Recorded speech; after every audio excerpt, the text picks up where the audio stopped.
Hi fam, welcome to another video here. And today I am going to be sharing my birth story for my second baby girl, Amara. I'm so excited to share this story with you guys because it's a redemptive birth story. And before I share my story, I just want to remind you that this is my personal journey that I am simply sharing with you. So to give you some context, my first birth, I had a C-section.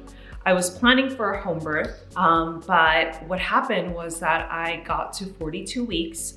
I hadn't gone into labor, and so my midwife ended up transferring care to the hospital. I got induced at the hospital. I was in labor for like 36 hours, and I was stuck at like 4 or 5 centimeters. I was exhausted by the end of it. I labored with Pitocin without an epidural for basically all of it. I only got the epidural at the end for like 3 hours. And long story short, it ended up in a C-section. And if you want to hear that story, I'm gonna link it up here so that you can watch that. So, I ended up having a C-section, and it was really rough on my body. Just the healing from a C-section is like, it's a pretty big surgery, and it's not something that I was expecting. So the whole thing was like a bit traumatic, and then I had a lot of issues breastfeeding after that. So the whole postpartum was a bit rough. And also it was my first baby, my first experience. I didn't, when you're a first time mom, you really have no idea what you're getting yourself into until it happens. So this time around, I felt like I was much more experienced. I knew that I wanted something different. And I also knew that I did not want another C-section. I got pregnant with my second baby, Amara, when I was around 14 months postpartum. So Colette was a year and 2 months.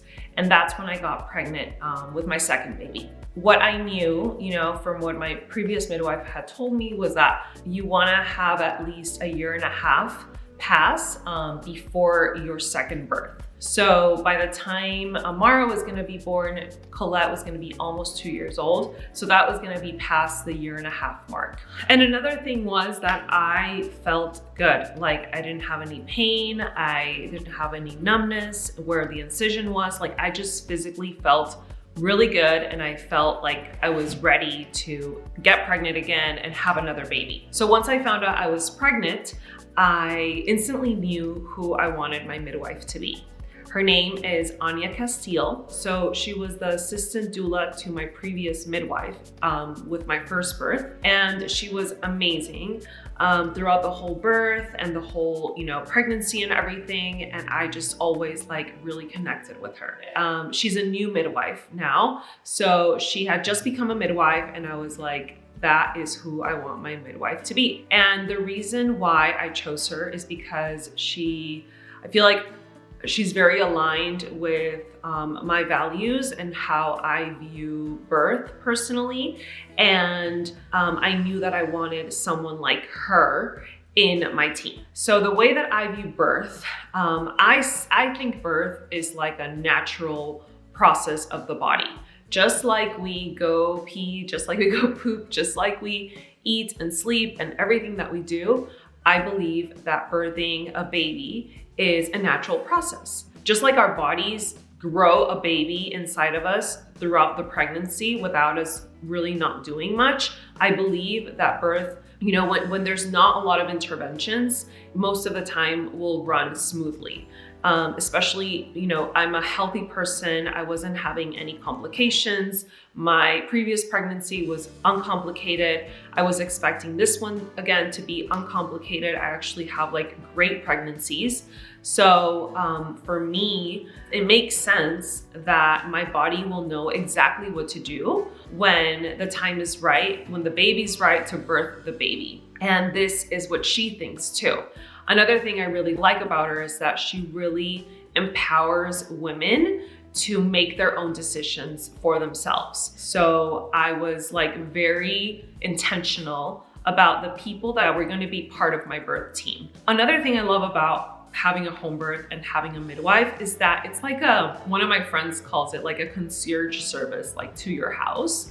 Like they come to your house, you don't have to go anywhere. The sessions, they're an hour long, sometimes even longer. They ask you about how you're feeling, how you're doing, what you're eating. Like it's just so much more personal. Like you get to really know your care provider. You get to know them, they get to know you, they get to know your house, they get to know your family. It's really beautiful because she would come over and Colette would like, by like the second or third time, she knew what Anya was going to do. She was there like checking the baby. And it was really, really sweet to have Colette be a part of that and like see that birthing and pregnancy, it's like a natural process of our bodies. And then I chose my doula. So my doula is Emmy. I love her. And she helped me out a ton with my breastfeeding with Colette. I have videos on my breastfeeding journey with Colette. And it was honestly really, really hard, really tough. I did it at the end. It took me like 4 months and I always had to supplement. So the reason I chose Emmy as my doula, and so a doula basically is like your support during the pregnancy and during the birth. So the midwife is like the medical professional, and then the doula is your support system. It's like your one-on-one person that's there with you that whole time. I love doulas, like with Colette, and this time around too, like they're so different than what a midwife does. So I had approached 40 weeks. My due date, guest date came and went, and I was like, okay, I went past my due date. All good. Then when I got to 41 weeks, I was like, okay, I got to 41 weeks. There's a high chance I'm gonna get to 42 weeks again. And me already knowing that this 42 weeks thing is like, it's like the due date, it's a guest date. You can't really know when you ovulated. The due date is based on the first day of your last menstrual period. There's so many other factors involved during like the time of conception, when you ovulated, when the egg was implanted, the size of the baby, go into when the baby's gonna be born. And also knowing my history, like I went past 42 weeks, Colette was born at 42 and 3, and that's because I was induced. There was a high chance I was gonna go to past 42 weeks. And also, I felt really pregnant at 41 weeks, but I didn't feel like, oh my gosh, like I need to get this baby out. Like I just did not feel like that. But it was really tough mentally. It was, because I was like, oh my gosh, I'm gonna get to 42 weeks again. And it was kind of like a post-traumatic stress that I was experiencing, because I started feeling similar things that I felt my first pregnancy after 41 weeks. Like that anxiety. And so I started having a really tough time mentally. And so when I was being tested mentally at 41 weeks, I was like, okay, this is the time when I get to do things differently. So I get to grab all the support that I need. What do I need to sustain this and to like go through this, right? So I called my 2 best friends, Carly and Blair, here in Austin. And I was like, I don't want to see anyone else except you 2 and my family. Like that's it. Because everyone by this point was already texting me, calling me, like, when's the baby coming? When's the baby gonna be born? Like, when's your due date? And like all this stuff. And I was like, it was making me feel very pressured. And they were amazing. They were like, yes, we're gonna come over every single day. We're gonna do things. They were calling me every day. We were having family dinners almost every night. We were having workouts in the morning. I mean, they were there. They were really, really there with me, present. And I just, like, that made such a difference. Without that, I don't know if I would have been able to like go as far as I did, because I went to 43 weeks and 1 day. So I still had 2 weeks to go. And another thing I did was that I called my mom and I asked her to fly to Austin. I knew that I wanted her to be there, and I felt like I just like need my mom. And another thing about my mom is that she's very supportive in most of my decisions. She was very supportive in like me having a home birth, and she's just like a very positive person. So I was like, I need that energy like around her. Like I have my friends that I see, every day, but I only see them like a few hours in the day, right? They can't be with me like all the time. But I was like, and Dorian's working, so I need someone who's like literally with me like 24/7 because that's what I need. So my mom flew and she stayed with us for 10 days. She got here like, a few days before I turned 42 weeks. And that made a huge difference because now I had someone who, whenever I had like doubts or I was feeling like, I would wake up sad that I was still pregnant. Like I wanted to have the baby. I wanted to go into labor. And it was really beautiful to have my mom be like, everything's okay and everything's gonna be okay. And you're gonna have the birth of your dreams and you're gonna have your birth at home and you're gonna birth this baby naturally. Like I needed to hear that like all the time. I get to 42 weeks and I go get another ultrasound. And this is where the story gets really, oh my gosh, you guys. Amara really tested so many things. Like she tested my patience, she tested my trust. Like I get to 42 weeks, I go get an ultrasound, and this whole time she had been in like the perfect position, head down, looking back, like perfect birthing position. She's breached. 42 weeks, the lady at the ultrasound, she's like, oh, she's breached, right? I was like, what? What do you mean? She's like, yeah, she's sitting down on your pelvis, like her head is up. She's like, wasn't she like this last time? I was like, no, she was head down, like she's been in the perfect position. She's like, oh, well, she's sitting right now. I was like, oh my gosh. I mean, everything was fine. I had a lot of amniotic fluid. She wasn't that big. She was a good size. Her vitals were perfect. Her heart rate, like everything was perfect. So that was good. We knew that she was doing really well, even though I was at 42 weeks, but she was breached. So I was like, oh my gosh, like, are you serious? Are you kidding me?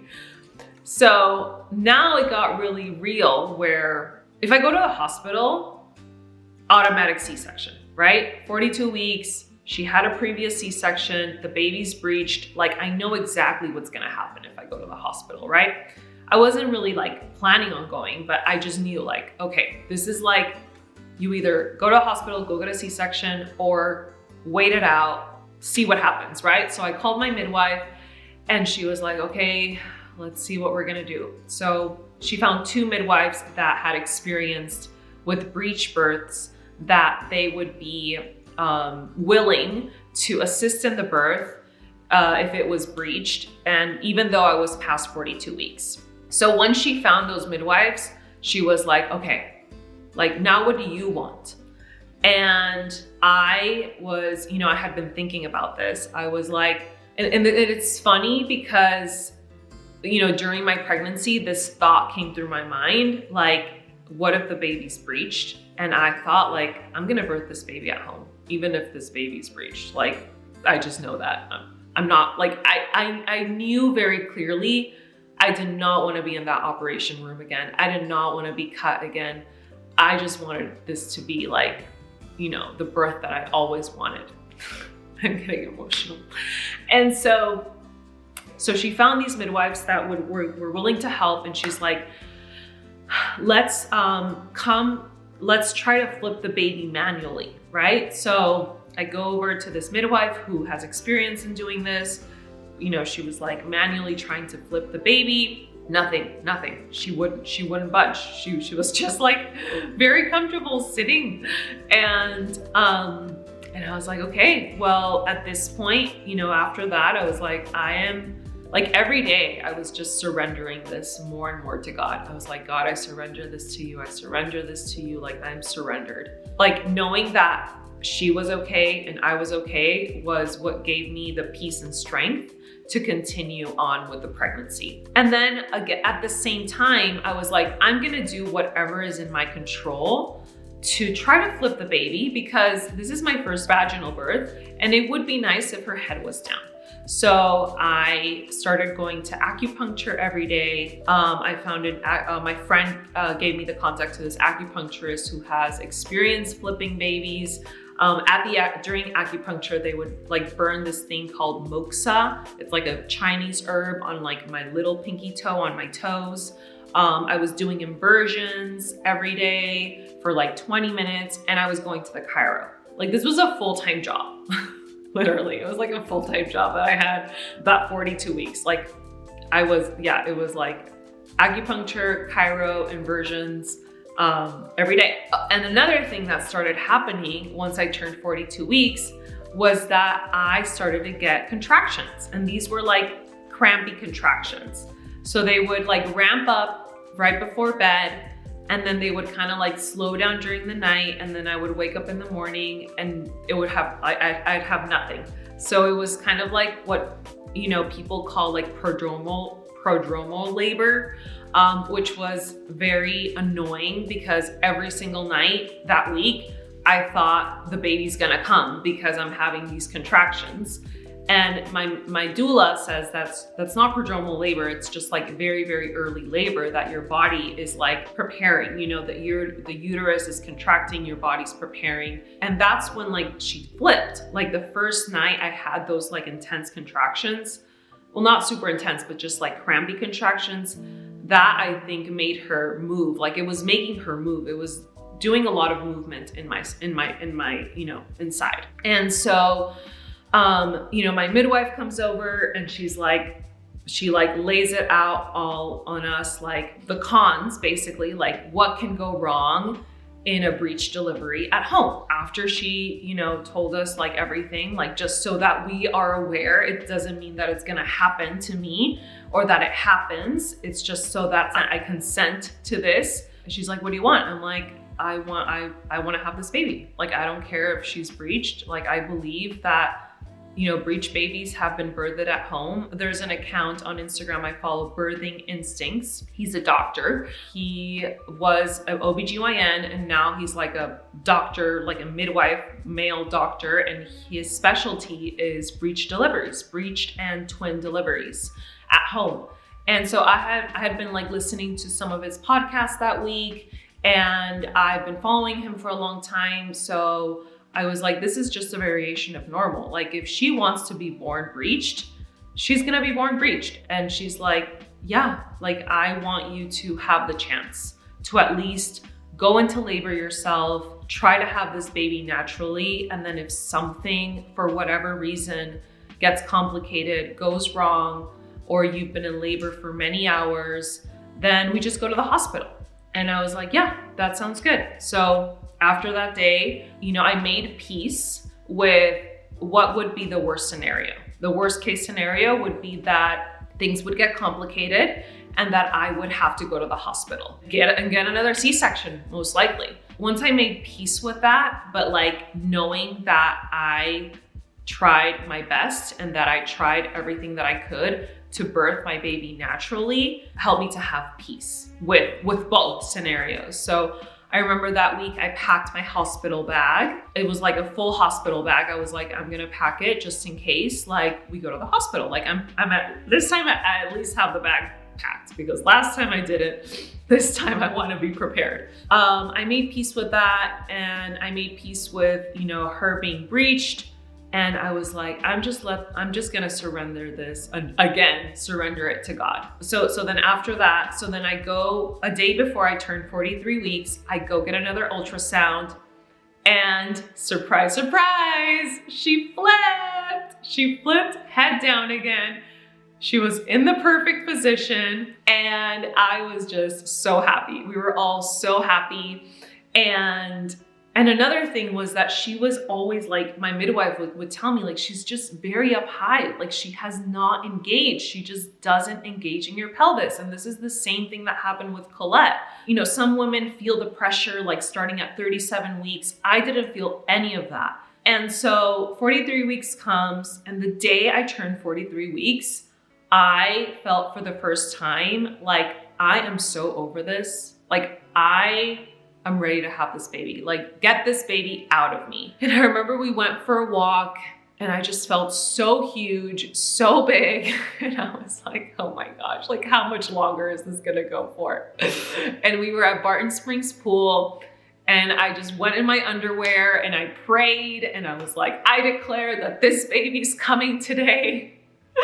And then a few hours later, my mucus plug comes out. Yay! So the mucus plug is like the bloody show, even though I didn't have blood, but it's like a discharge that's very like jelly-ish. And so it came out and we were like so happy, hallelujah. Like this means that it's getting close. You know, those last 2 weeks, I was like, what if my body just like doesn't go into labor? Like, what if my body can't go into labor? Like, it just felt like it was never gonna come. And I was having contractions every night, and it wouldn't come, and I would wake up pregnant every single morning. And oh my gosh, it was a total like test to my patience, to trusting my body, trusting the process, trusting God, surrendering. Oh my gosh. And so the day after, so 43 weeks and 1 day comes, and at 43 weeks that night, so another thing was that Colette was like sleeping in our bed and she was breastfeeding. So she started breastfeeding again, like the last 2 months of my pregnancy at night before going to sleep.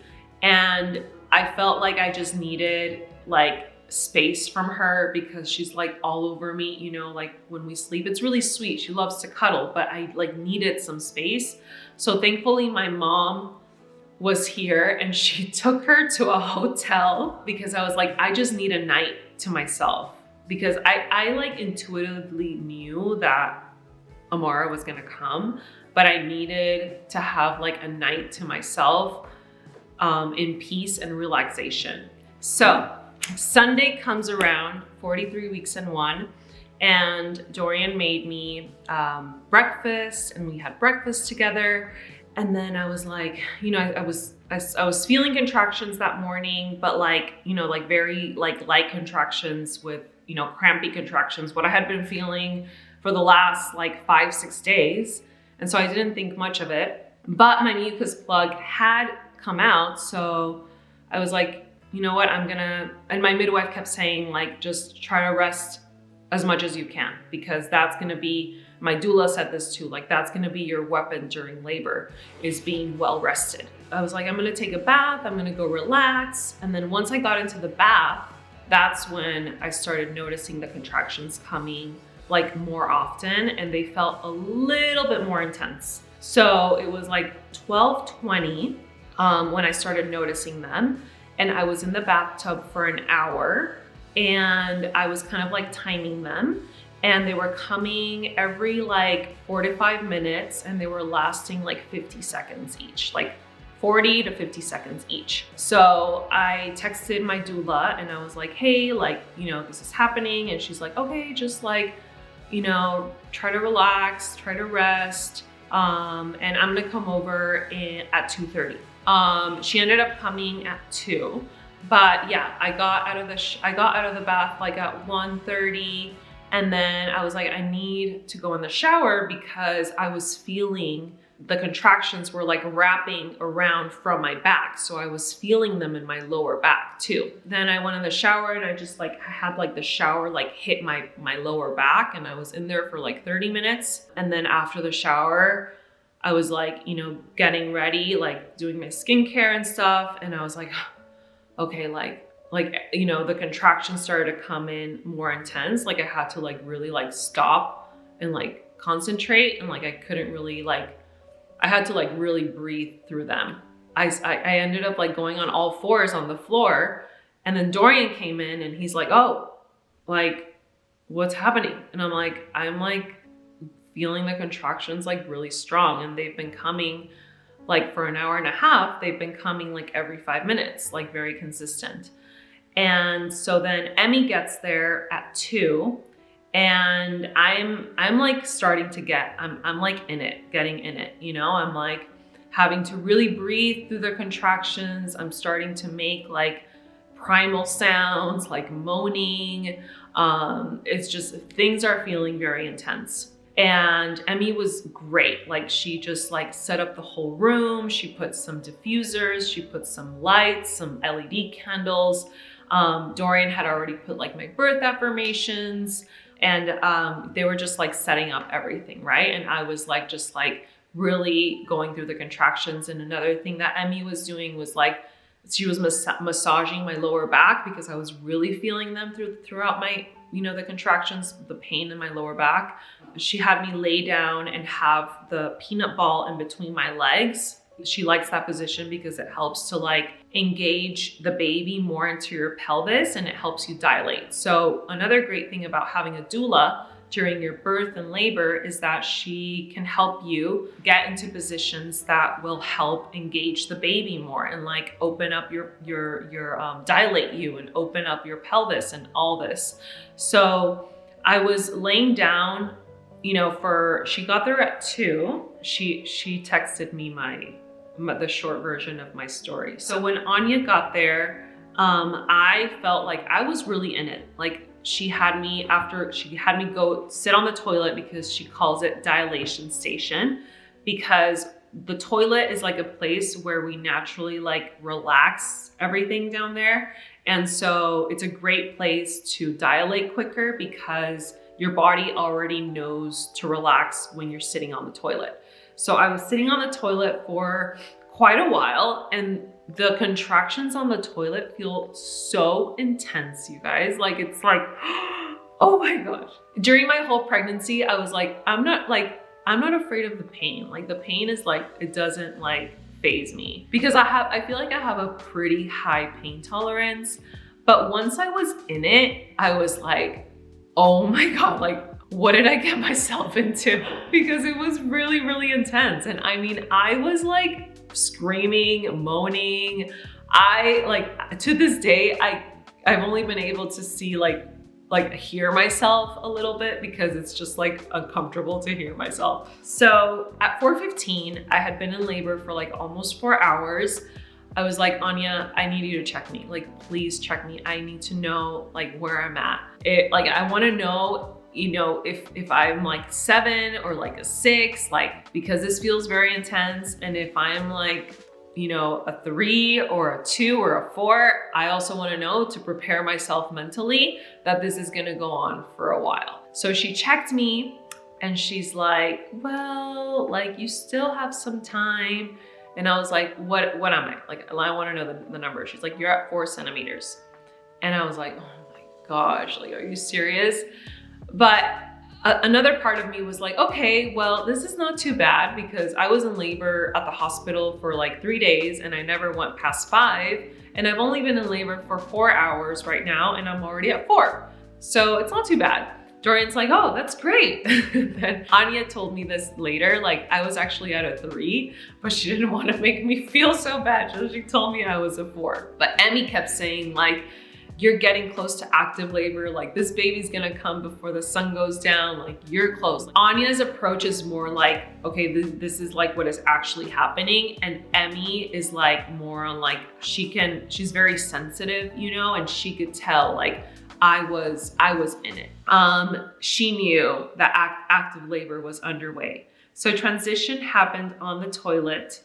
So I went back to the toilet around 5:30 p.m. And so then after that, I was like on the toilet. I was laying down with the peanut ball. I was literally falling asleep between contractions. Like I was dreaming because I would have like a 2-minute rest between contractions. So I would like fall asleep and then the contraction would come and I'd be like up and I'd be in it. After Anya checked me and she told me I was 4, I was like, Emmy, get me into those positions that are gonna make this go quick. Like, I don't care if it's like super, super painful. Like I'd rather it be painful for a little bit than like being in like this like intensity for more. I remember at one point I like got on my knees with the peanut ball in front of me and I felt it was so intense. I threw up and I was like, okay, this feels like very different. So I went in the bathtub around like 6 p.m. because I was like, I need to go in the bathtub. Like this is really intense. And so I went in the bathtub and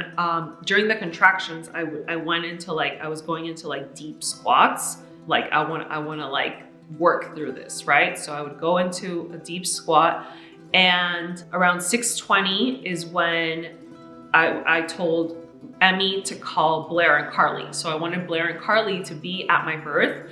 And I thought that I would want them there during my labor, but at the end, like when I was in it, I realized that I didn't want that many people around me because I wanted to really focus and I didn't want to feel pressured to like have things be sped up or anything. But at this point, I was like, I feel like I'm about to break down. I need someone to like cheer me on. Like I need to be hearing more that I can do this and that the baby's gonna come eventually and that I could, because it was getting really, really intense. And so Anya comes, she checks the baby's heart rate in the bathtub and the heart rate was like going low. And she's like, get out of the bathtub right now, get out. I was like, okay, what's going on? So we get to the bed, I get into like a lunge position. She's trying to check the heartbeat. The heartbeat's still low. She's like, lay down. So I lay down. She's like, I'm gonna check you again. So she's like, are you okay with this? And there's another thing I love about midwives. Like they always ask, like if they want to check you, like they will ask you before. So I told her yes. So by that time, like Blair, Carly, Emmy, my doula, and Dorian were there. And I was like, what am I? And she turned to them. She's like, this is good. Like the baby's coming soon. And I was at a 9, you guys, I was at a 9. So I went from a 3 to a 9 in 2 hours.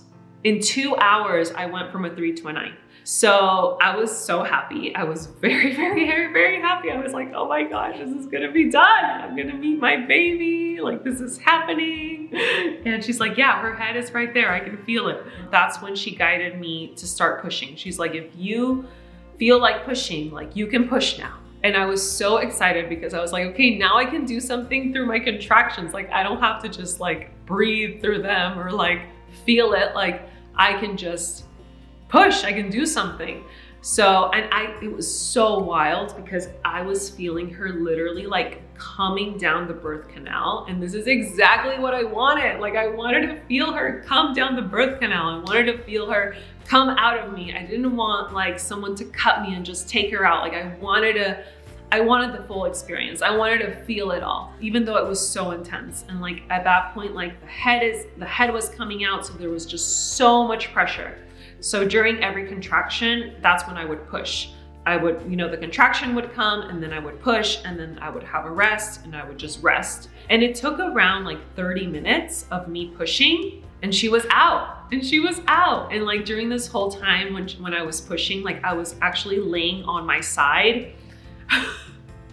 Dorian and Emmy were holding up my left leg. And one thing that I really liked that Anya did was like, she was like, her hand was on my vagina so I wouldn't tear. Because this was my first vaginal birth. And then Carly and Blair were holding my 2 hands, like telling me, like cheering me on and telling me that I could do it and that I was amazing and that the baby was coming and that I was gonna meet Amara. And it was like so beautiful, like seriously, like it was just perfect. So she finally came out. She weighed 7 pounds and 6 ounces. But as soon as she came out, like on my chest. And she was with me on my chest for the golden hour, which is so important. Like that first hour that's when the baby latches for the first time. Like they just came out of your body. Like they need to be on the mom.